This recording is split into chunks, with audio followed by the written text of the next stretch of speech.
ನಮಸ್ತೆ ಫ್ರೆಂಡ್ಸ್, ಬನ್ನಿ ಇವತ್ತು ಗ್ರೀನ್ ಚಿಕನ್ ಗ್ರೇವಿ ಹೇಗೆ ಮಾಡೋದಂತ ನೋಡ್ಕೊಳ್ಳೋಣ. ಯಾವಾಗಲೂ ಒಂದೇ ಥರ ಚಿಕನ್ ಸಾಂಬಾರು ಗ್ರೇವಿ ಉಂಡು ಬೇಜಾರಾದಾಗ ಈ ರೀತಿನೂ ಒಮ್ಮೆ ಮಾಡಿ ನೋಡಿ, ತುಂಬ ಚೆನ್ನಾಗಿರುತ್ತೆ ಟೇಸ್ಟು. ಬನ್ನಿ ವಿಡಿಯೋ ಸ್ಟಾರ್ಟ್ ಮಾಡೋಣ. ಅರ್ಧ kg ಚಿಕನ್ ತೊಗೊಂಡು ತೊಳೆದಿಟ್ಕೊಂಡಿದ್ದೀವಿ.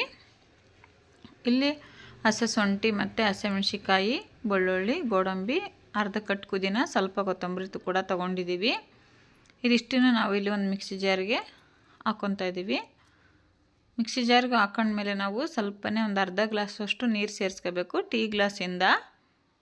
ಜಾಸ್ತಿ ನೀರು ಹಾಕಿದರೆ ಮಸಾಲೆ ಪದಾರ್ಥ ಏನು ನುಣ್ಣಗಾಗಲ್ಲ. ಅದಕ್ಕೋಸ್ಕರ ಸ್ವಲ್ಪನೇ ನೀರು ಸೇರಿಸಿ ನೈಸಾಗಿ ರುಬ್ಕೋಬೇಕಾಗುತ್ತೆ. ನೀವು ಮರಿದೇ ಇದಕ್ಕೆ ಉಪ್ಪು ಹಾಕ್ಕೊಳ್ಳಿ, ಯಾಕಂದರೆ ಮಸಾಲ ಎಲ್ಲ ಚೇಂಜ್ ಆಗಿಬಿಡ್ತೈತಿ, ಕಲರು ಗ್ರೀನ್ ಕಲರ್ ಇರೋಲ್ಲ, ಚೇಂಜ್ ಆಗಿಬಿಡ್ತೈತಿ. ಇಲ್ಲಿ ಸ್ಟವ್ ಹಚ್ಚಿ ಒಂದು ಕುಕ್ಕರ್ ಕುಕ್ಕರ್ ಇಟ್ಕೊಂಬಿಟ್ಟು ಎಣ್ಣೆ ಕೂಡ ಹಾಕ್ಕೊಂಡಿದ್ದೀವಿ. ಎಣ್ಣೆ ಕಾದ ನಂತರ ಅಲ್ಲಿ ಮಸಾಲೆ ಪದಾರ್ಥ ಚಕ್ಕೆ, ಏಲಕ್ಕಿ, ಲವಂಗ, ಕಸ್ತೂರಿ ಮೆಂತೆ ಮತ್ತು ಪಲಾವ್ ಎಲೆ ಕೂಡ ಹಾಕ್ಕೊಂಡಿದ್ದೀವಿ. ಇದಿಷ್ಟನ್ನು ಸ್ವಲ್ಪ ಎಣ್ಣೆಲಿ ಫ್ರೈ ಮಾಡ್ಕೋಬೇಕು, ಜಾಸ್ತಿ ಫ್ರೈ ಮಾಡಬೇಡಿ, ಡ್ರೈ ಮಸಾಲೆಲ್ಲ ಬೇಗ ಸೀದ್ಬಿಡ್ತೈತಿ. ಆಮೇಲೆ ಒಂದು ಈರುಳ್ಳಿನ ಸಣ್ಣದಾಗಿ ಕಟ್ ಮಾಡಿ ಹಾಕ್ಕೊಂಡಿದ್ದೀವಿ. ಹಾಕೊಂಡ್ಮೇಲೆ ಈರುಳ್ಳಿ ಬೇಗ ಫ್ರೈ ಆಗ್ಬೇಕಂದ್ರೆ ಉಪ್ಪು ಹಾಕೋಬೇಕು. ಉಪ್ಪು ಹಾಕೊಂಡ್ಮೇಲೆ ಚೆನ್ನಾಗಿ ಮಿಕ್ಸ್ ಮಾಡಿಕೊಂಡು ಅರ್ಧ ಭಾಗದಷ್ಟು ಈರುಳ್ಳಿ ಬೆಂದಿದೆ. ಈ ಟೈಮಲ್ಲಿ ನಾವು ಟೊಮೊಟೊ ಕೂಡ ಹಾಕೋಬೇಕು. ಟೊಮೊಟೊ ಹಾಕಿದ್ಮೇಲೆ ಅಷ್ಟೇ ನೀಟಾಗಿ ಇನ್ನೊಂದು ಟೈಮು ಮಿಕ್ಸ್ ಮಾಡ್ಕೊಳ್ಳೋಣ. ನೋಡಿ ಇಲ್ಲಿ ಈ ಥರ. ಇವಾಗ ಟೊಮೊಟೊ ಕೂಡ ಒಂದು ಅರ್ಧ ಭಾಗದಷ್ಟು ಬೆಂದ್ಕೋಬೇಕಾಗುತ್ತೆ.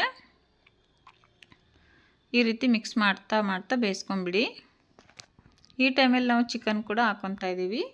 ಚಿಕನ್ಗೆ ಸ್ವಲ್ಪ ಅರಿಶಿನ ಹಾಕಿ ತೊಳೆದಿದ್ವಿ, ಅದಕ್ಕೋಸ್ಕರ ಎಲ್ಲ ಕಲರ್ ಇದೆ. ಇವಾಗ ನೋಡ್ಬೋದು ನೀವು ಉಪ್ಪು ಹಾಕ್ಕೊಂಡಿವಿ ನಾವು ಮತ್ತೊಂದು ಸ್ವಲ್ಪ. ನಾವೆಲ್ಲ ಒಗ್ಗರಣೆಗೆ ಹಾಕ್ಕೊಂಡಿದ್ವಲ್ಲ, ಇಲ್ಲಿ ಚಿಕನಿಗೆ ಕೂಡ ಹಾಕ್ಕೊಂಡ್ವಿ. ಚಿಕನಿಗೆ ಉಪ್ಪು ಹಾಕೊಂಡ್ಮೇಲೆ ಒಗ್ಗರಣೆಯಲ್ಲಿ ಚೆನ್ನಾಗಿ ಬೆರೆಯೋವರೆಗೂ ನಾವು ಮಿಕ್ಸ್ ಮಾಡ್ಕೋಬೇಕಾಗುತ್ತೆ ಚಿಕನ್ನ. ನಾನಿಲ್ಲಿ ಪುಡಿ ಉಪ್ಪು ಹಾಕ್ಕೊಂಡಿದ್ದೀನಿ, ಕಲ್ಲುಪ್ಪು ಕೂಡ ಹಾಕ್ಕೋಬೋದು. ಅರಿಶಿನ ಒಂದು ಅರ್ಧ ಸ್ಪೂನಷ್ಟು ಅರಿಶಿನ ಹಾಕ್ಕೊಂಡಿದ್ದೀನಿ. ಅರಿಶಿನ ಹಾಕಿದ್ಮೇಲೆ ಅಷ್ಟೇ ಚೆನ್ನಾಗಿ ಮಿಕ್ಸ್ ಮಾಡ್ಕೋಬೇಕು. ನೋಡಿ ಇಲ್ಲಿ ನಾವು ಹಾಕಿರೋಂಥ ಅರಿಶಿನ ಎಲ್ಲ ಕಡೆ ಬೆರಿಬೇಕು. ಚಿಕನ್ ಕೂಡ ಒಗ್ಗರಣೆಯಲ್ಲಿ ಸ್ವಲ್ಪ ಚೆನ್ನಾಗಿ ಬೆಂದ್ಕೋಬೇಕು. ಅಲ್ಲಿವರೆಗೂ ನಾವು ಸ್ವಲ್ಪ ಕುದಿಸ್ಕೊಳ್ಳೋಣ ಇದನ್ನು ಒಂದು 5 ರಿಂದ 10 ನಿಮಿಷ.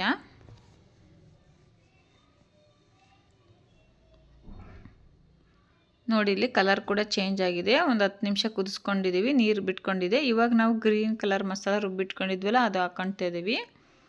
ಹಾಕೊಂಡ್ಮೇಲೆ ಸ್ವಲ್ಪನೇ ಮಿಕ್ಸಿ ಜಾರಿಗೆ ನೀರು ಹಾಕ್ಕೊಂಬಿಟ್ಟು ಅದು ಕೂಡ ಸೇರಿಸ್ಕೊಂಡಿದ್ದೀವಿ. ಇವಾಗ ಚೆನ್ನಾಗಿ ಮಿಕ್ಸ್ ಮಾಡ್ಕೊಳ್ಳೋಣ. ನಾವು ಎಕ್ಸ್ಟ್ರಾ ನೀರೇನೂ ಹಾಕ್ಕೊಂಡಿಲ್ಲ. ನೀರು ಹಾಕ್ಕೊಂಡ್ರೆ ಮತ್ತು ಸಾಂಬಾರು ಟೈಪ್ ಆಗಿಬಿಡ್ತೈತೆ, ಅದು ಗ್ರೇವಿ ಆಗೋಲ್ಲ, ಅದಕ್ಕೋಸ್ಕರ ನೀರು ಹಾಕ್ಕೊಂಡಿಲ್ಲ. ಇದಿಷ್ಟು ಹಾಕ್ಕೊಂಡ್ಮೇಲೆ ನಾವು ಚೆನ್ನಾಗಿ ಮಿಕ್ಸ್ ಮಾಡ್ಕೊಂಬಿಟ್ಟು ಕುಕ್ಕರ್ನ ಕ್ಲೋಸ್ ಮಾಡ್ತಾಯಿದ್ದೀವಿ. ಕುಕ್ಕರ್ನ ಕ್ಲೋಸ್ ಮಾಡಿ 2 ಸೀಟಿ ಕೂಗಿಸ್ಕೋಬೇಕು. 2 ಸೀಟಿ ಕೂಗಿದ ನಂತರ ನೋಡ್ಬೋದು ಇಲ್ಲಿ ಚಿಕನ್ ಯಾವ ರೀತಿ ಬೆಂದ್ಕೊಂಡಿದೆ, ಎಷ್ಟು ಚೆನ್ನಾಗಿ ಗ್ರೇವಿ ಬಂದಿದೆ ಅಂತೇಳ್ಬಿಟ್ಟು.